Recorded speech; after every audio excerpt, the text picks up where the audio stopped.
నా friend Timothy, అరే నాన్న ఇందు సాయి వద్దురా, ఇది కదా లైఫ్, అసలైన లైఫ్ ఉంది రారా అంటే వెళ్ళా. సరే ఇంట్లో వాళ్ళు కొన్ని ఇబ్బంది పెడుతున్నారు, అరే నీ ఫ్రెండే కదా ఇల్లు ఒకసారి ఏమైద్ది బాగుపడుతావు నువ్వే అంటే, ఇంకా వీళ్ళు గోల్ తట్టుకోలేకపోయాక ఇంకా వెళ్ళా. కానీ ఒక రకమైన నెమ్మది వచ్చింది నాలో. నాకు అర్థమైంది ఏంటంటే నాలాంటి పాపి ప్రార్థన దేవుడు ఆలకించాడని.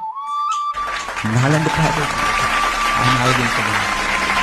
అసలు నేను ఏం చేశాను, ఎక్కిరిచ్చేవాడిని క్రిస్టియానిటీని. అంతమంది ఫాలోవర్స్, ఎక్కడికి వెళ్ళినా సరే సాయన ఇగో ఇదే రోడ్లో, ఈ ఏరియాలో గంజాలు తిరిగేవాడిని. ఇదే రోడ్లో ఎక్కడికి వెళ్ళినా ఫాలో అయింది. ఎవరో ఏం చేయలేకపోయారు. నాకు అర్థమైంది ఈ లోక ప్రేమ ఏంటంటే డిప్రెషన్, యాంగ్జైటీ, లోన్లీనెస్ ఇదే మిగిలిచింది. ఎప్పుడైతే దేవుడి ప్రేమ తెలుసుకున్నానో అసలు నా బ్రతికేంటో దాని విలువేంటో అర్థమైంది. ఎప్పుడైతే పరిశుద్ధ గ్రంథంలో నేను చదవడం మొదలుపెట్టానో నాకు అర్థమైంది దేవుడి వాక్యం నన్ను మార్చింది ఒక మనిషిగా. అప్పటి వరకు కుళ్ళు కుతంత్రం, ఎవరిని ఎలా కన్నింగ్గా వాడుకోవాలా, ఎవరిని ఎలాగా యూస్ చేసుకోవాలా, ఈ యొక్క వాక్యం నన్ను మార్చింది. నేను వద్దనుకున్నా ఈ లైఫ్ని, అసలు ఉండకూడదు. ఒక డిప్రెషన్లో ఏంటంటే సూసైడ్ చేసుకోవాలి, లేకపోతే ఏదో చేసుకోవాలి అనే ఫీలింగ్స్లోకి వెళ్ళిపోయాను. గొంగళి పురుగులాగా ఉండేది నా బ్రతుకు, సీతాకోకలా మార్చేసాడు దేవుడు.